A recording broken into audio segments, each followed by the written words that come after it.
Well, guys, we made it. We are halfway through with this series. Just halfway, and I did not think this through. I don't want to scare anyone, but I'm going to give it to you straight about Jason. Did you know that a young boy drowned? Legend has it that Jason saw his mother beheaded that night, and he took his revenge. A revenge that he'll continue to seek if anyone ever enters his wilderness again.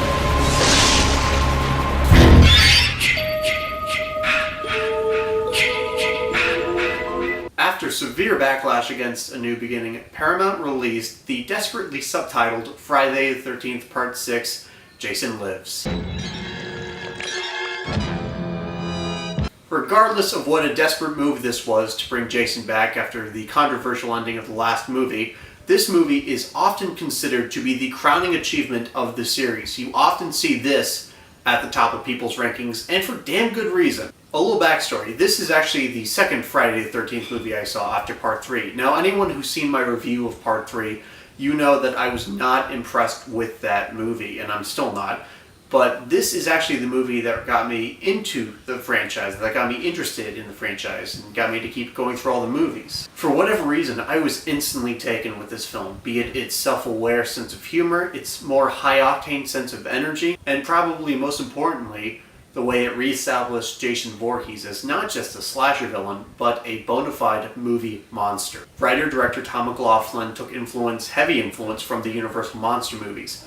And for anybody who doesn't know, I adore those movies. I love them to death. I grew up on them, and to me, they're still some of my favorite movies out there. So to see him take this series in that direction was already a huge, huge positive for me. We even get a resurrection scene straight out of a Frankenstein movie. Jason gets resurrected by a bolt of lightning, and if you can't appreciate that, well, this isn't the movie for you. And with that direction, we entered the era of Zombie Jason, where he gets promoted from killing machine to unstoppable killing machine. There was always a supernatural quality to this character beforehand, but here there was no ambiguity.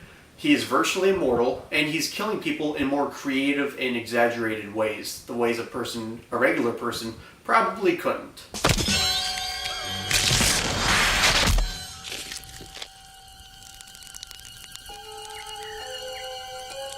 This gives the movie a lighter tone than the previous installments, and the kills a more comedic effect.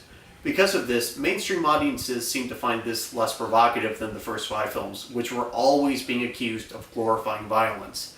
Here, the kills are so, frankly, silly and cartoonish that it's hard to be offended by them. On the opposite end, though, of that argument, you have diehard fans who say that this diluted the Friday the 13th brand, that this is the installment that took the series away from its darker, more serious roots. While it's true that this movie did sort of set the trajectory for the later installments that would only get sillier and sillier, you'd have to be a real grump not to like this movie even a little bit. I mean, where else are you going to see a person literally get bent over backwards?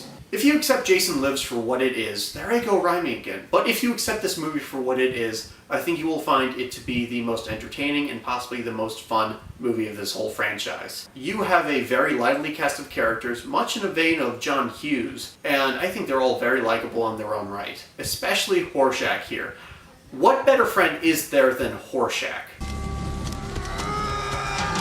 There's to you, buddy. But that character is somewhat ruined because the movie wastes him, and if you've seen this movie, you know exactly what I mean. But regardless, this cast really speaks to the sense of humor that Friday the 13th Part 6 has going for it, which is one of the best aspects about this movie. In a way, it kind of pioneered the modern idea of the horror comedy. In fact, Kevin Williamson of Scream fame said that this movie was a huge influence on Scream, and you can see why. Darren, we better turn around. Because I've seen enough horror movies to know any weirdo wearing a mask is never friendly. That's the attitude that really saves this movie. It's the 6th movie. It knows it's the 6th movie, and it has fun with the fact that it's the 6th movie.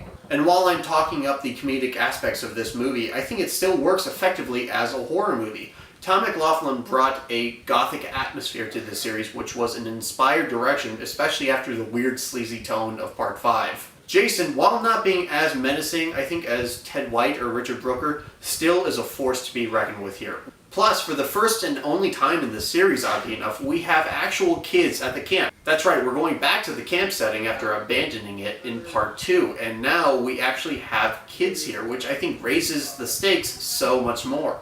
Now, something that doesn't really get brought up with part 6, and I think it's one of the main aspects that makes it so interesting, is how action-oriented it is. This and part 7 are the two installments for me where it seemed like the director was really trying to make the Friday the 13th movies more than just a slasher movie. They were really trying to incorporate other genre influences and just to make these movies a little bit more interesting, to keep them fresh. And they do so by giving these movies spectacular set pieces. That opening scene at the graveyard, that scene with the RV, the climax, all of that stuff you would not see in the earlier movies. And some diehard fans again complain about the fact that this movie was really shaking things up and deviating from course. But I think in the 6th movie of this franchise, you needed that. You needed somebody to bring in fresh ideas for this movie, and that's exactly what Tom McLoughlin did, and this movie's legacy is so much better for it. Now, I've been showering this movie with praise, but I have to say it is not perfect. Actually, rewatching it, it doesn't hold up quite as well as I was hoping. My main problem, and this is probably going to offend a lot of people, I don't particularly like Tom Matthews' version of Tommy Jarvis. I just don't. I'm sorry. I like Tom Matthews as an actor, and I do think he could have been good in the role, but ultimately they kind of made this character goofy.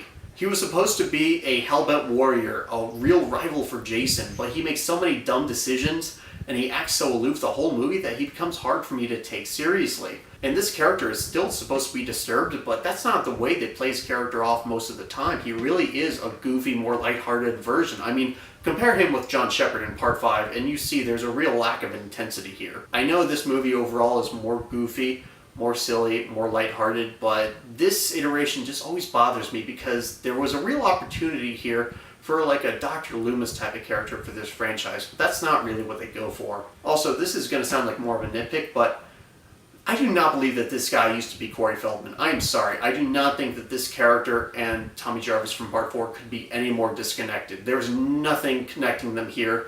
They don't bring back any of Tommy Jarvis's character traits from Part 4. I just don't buy it. In fact, if this character were just a random guy who had been wronged by Jason and he's coming back for revenge, that would have been, I think, a more logical decision, or at least it would have made more sense in the final product than making him Tommy Jarvis. I just don't buy that, honestly. And because this movie decides to take a goofy direction with the kills, unfortunately that sort of lifts the dramatic weight from them. Compare these kills to the ones from the previous movies, and you can see the difference, because in the first couple movies, it always felt like you were actually losing somebody. It always felt like there was somebody actually dying. Here, the kills are too goofy to have that visceral quality. Of course, I spoke very highly of this film's sense of atmosphere, but rewatching it, I only found that to be the case in select scenes, namely the opening. I do think the film would have benefited more overall if it had been more consistent with that gothic tone they established in the first scene. That being said, however, despite the fact that I do have problems with this movie, I would still, I think, recommend this one over all others to someone trying to get into the franchise. I mean, it got me into the franchise. With its sense of humor, its blending of other genre influences, and its lighter tone, I think this will be more accessible to mainstream audiences. It even got the occasional good review upon initial release. Hell, it even got Gene Siskel, who hated the first movie so much that he published Betsy Palmer's address so that people could send her hate mail. He said some good things about Friday the 13th Part 6. So this movie did something special that really resonates with people who aren't fans of this franchise. And I think that's pretty interesting. Whether or not that means this movie is the best of the franchise obviously depends on personal taste, but it has done wonders for this legacy of Friday the 13th, and it's still attracting audiences to this very day, which I think is very special. So, if you're looking to get into this franchise, I would suggest Part 6 to be your first entry. Either Part 6 or Part 4. So guys, those are my thoughts on Friday the 13th Part 6. What do you think about it? Do you love it? Do you hate it? Comment below. Subscribe if you want, like if you want, and check back in next week because we're going to be talking about Friday the 13th Part 7, Carrie versus Jason. I mean the New Blood, the New Blood. Friday the 13th, Part 7, The New Blood.